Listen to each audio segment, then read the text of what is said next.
In the early hours of the new year in 2009, just weeks prior to the inauguration of Barack Obama as the forthcoming president, a series of gunshots were fired in Oakland, California. Johannes Messerly, a transit officer, discharged his weapon, resulting in the shooting of an unarmed 22-year-old African-American male named Oscar Grant. Grant was positioned face down and restrained with handcuffs on a public transportation platform. Numerous witnesses, many of whom were returning to Oakland following New Year's Eve festivities, observed this distressing incident. Some individuals managed to record the incident on their smartphones. Subsequently, the African-American community in Oakland reacted with intense anger, leading to a significant number of individuals, initially in the hundreds and later in the thousands, taking to the streets to demand justice. Perhaps this outcry would have occurred regardless of the circumstances, but the brutality surrounding Grant's death shortly before the inauguration of the nation's first black president was particularly jarring. Police brutality had been a long-standing issue in California, yet there was an expectation that the country had transitioned into a post-racial society. The optimism that permeated Black America in 2008 seemed to be shattered. A Million Miles Away is a grassroots initiative spearheaded by Grant's family, which has gained momentum in the Bay Area. The movement aims to exert pressure on prosecutors to pursue legal action and conduct trials against individuals involved in the organized protests, marches, and campus activism, which have been characterized by disorderly conduct. The utilization of public forums and the organization of meetings exerted sufficient pressure on local officials, resulting in the decision to charge Messerly with murder. This marked the first murder trial of a California police officer for a line-of-duty killing in 15 years. Ultimately, Messerly was convicted of involuntary manslaughter and served a prison sentence of less than a year. However, the local movement foreshadowed future events. Regarding President Obama, his actions as president differed significantly from his portrayal as a candidate. During his campaign, he orchestrated a carefully managed image resembling a social movement, which generated considerable hope, particularly among African Americans. Nevertheless, these high expectations were met with significant disappointments. As we proceed with the video, please feel free to express your appreciation by liking it. Please subscribe and kindly provide your comments in the section below. During the initial stages of his presidency, it became apparent that there was a discernible tension between the African-American president and his support base, as the repercussions of the economic downturn continued to disproportionately impact the Black community. During this period, the African-American community experienced a significant decline in economic stability, characterized by the erosion of Black wealth and a substantial increase in Black unemployment rates, reaching levels in the high double digits. The civil rights leaders inquired of President Obama whether he would develop policies aimed at addressing the issue of high unemployment rates among the Black population. In response, President Obama emphasized his duty as the President of the United States to safeguard the interests of all Americans. He expressed his commitment to formulating policies that would have the greatest impact on the majority of individuals, thereby enabling them to pursue their American dream. Although this response was deemed unsatisfactory, it did not have a discernible effect on his approval ratings, despite the fact that Black unemployment rates exceeded 13% in 2011. According to the data, a significant majority of Black Americans, specifically 86%, expressed approval of the president's overall performance. However, a slightly smaller proportion, 56%, expressed dissatisfaction with the president's efforts in ensuring adequate oversight for Wall Street and major banks, particularly in relation to the African American community. The Obama administration's tenure was predominantly characterized by the president's hesitancy to address the manner in which racial discrimination hindered the effectiveness of his administration's endeavors towards economic recovery. President Obama has not demonstrated a comparable level of hesitation when publicly reprimanding African Americans for various behaviors that align with negative stereotypes about Black individuals. These behaviors encompass a wide range, including parenting abilities, dietary preferences, sexual norms, and television viewing habits.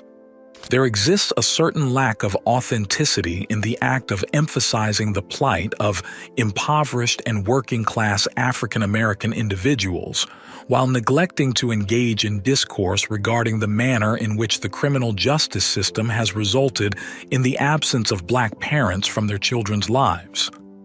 This discrepancy becomes apparent when considering President Obama's references to African American fathers who are perceived as being absent.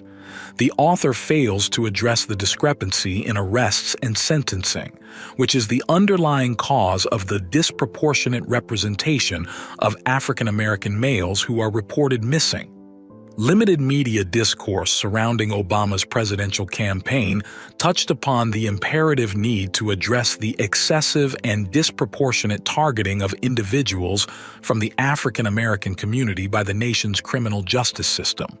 Approximately 1 million African Americans are currently incarcerated, with 1 in 4 Black men aged 20 to 29 being subject to the authority of the criminal justice system during the initial term of the relevant governing body.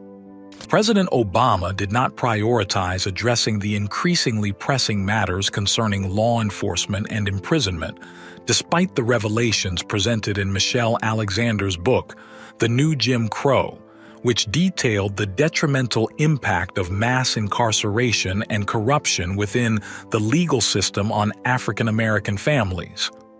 The origins of these issues predate the Obama administration. However, it would be simplistic to overlook the fact that African Americans were cognizant of the detrimental consequences of policing and incarceration when they actively supported his candidacy.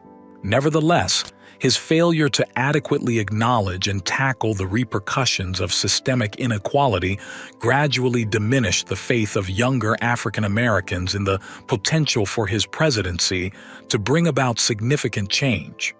There was a specific instance in which the African American community as a whole acknowledged Barack Obama's decision to abstain from utilizing his presidential authority to advocate for the interests of African Americans.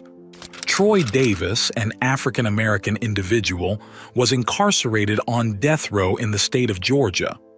There was a prevalent belief among many that he had been unjustly convicted, thereby resulting in his impending execution in the autumn of 2011 for a crime he did not perpetrate.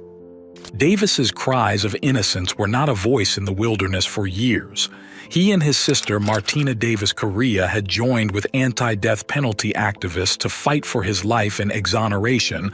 By September 2011, an international campaign was underway to have him removed from death row. The protests grew larger and more frantic as the death date crept closer. There were protests around the world.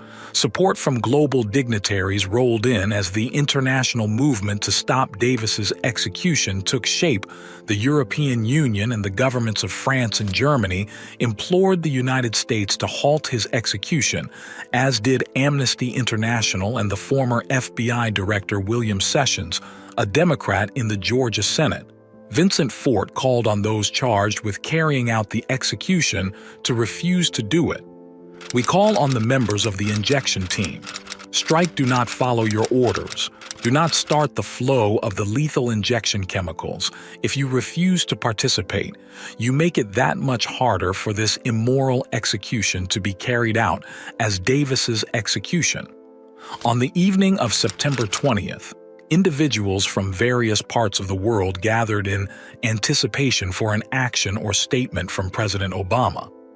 However, to their disappointment, the president remained inactive and refrained from making any public remarks.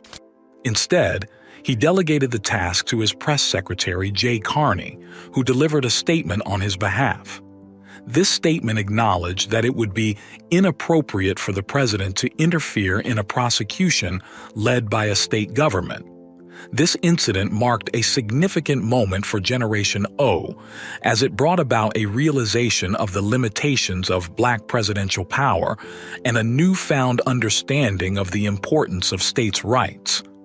It is crucial to note that this was not due to Obama's inability to intervene, as his advisors asserted, but rather a deliberate choice on his part to abstain from doing so. The protests surrounding Troy Davis were not without purpose, as they prompted reflection and discussion. The following day, Georgia executed Davis.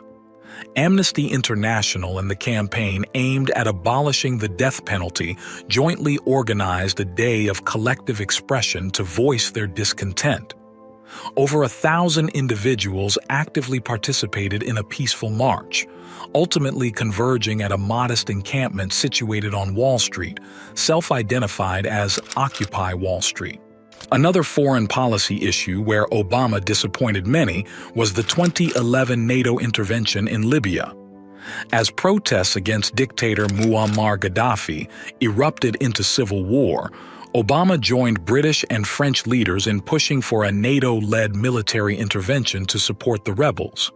This intervention went beyond just airstrikes, with the U.S. providing arms and training to rebel forces on the ground. While the intervention did succeed in toppling Gaddafi, Libya subsequently descended into chaos and civil war. The power vacuum led to infighting among rival militias. It also allowed jihadist groups like ISIS to gain a foothold in the country. Libya became a failed state and a haven for human trafficking and extremism. Many criticized Obama for getting the U.S. involved in another Middle East conflict with no clear exit strategy. It seemed the mistakes of Iraq were being repeated. Obama claimed that the intervention was for humanitarian reasons and that America could not stand by while Gaddafi slaughtered his own people. But the outcome was another collapsed state breeding instability and terrorism. It lent credence to those who said Obama was just another interventionist neocon when it came to foreign policy.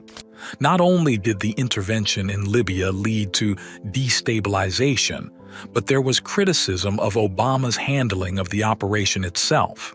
He insisted America would just play a supporting role, with European allies taking the lead. But in reality, the U.S. provided critical air power and intelligence that made the intervention possible. Once Gaddafi was toppled, Obama was quick to declare victory and withdraw U.S. forces. This was in keeping with his reluctance to get bogged down in another Middle East quagmire. However, critics argued that by refusing to commit resources to stabilizing Libya, Obama allowed the country to descend into chaos. The House Select Committee on Benghazi later blamed the Obama administration for inadequate security at the U.S. consulate in Benghazi, where Ambassador Chris Stevens was killed by militants in 2012. They said requests for increased security were denied and blamed lapses in intelligence.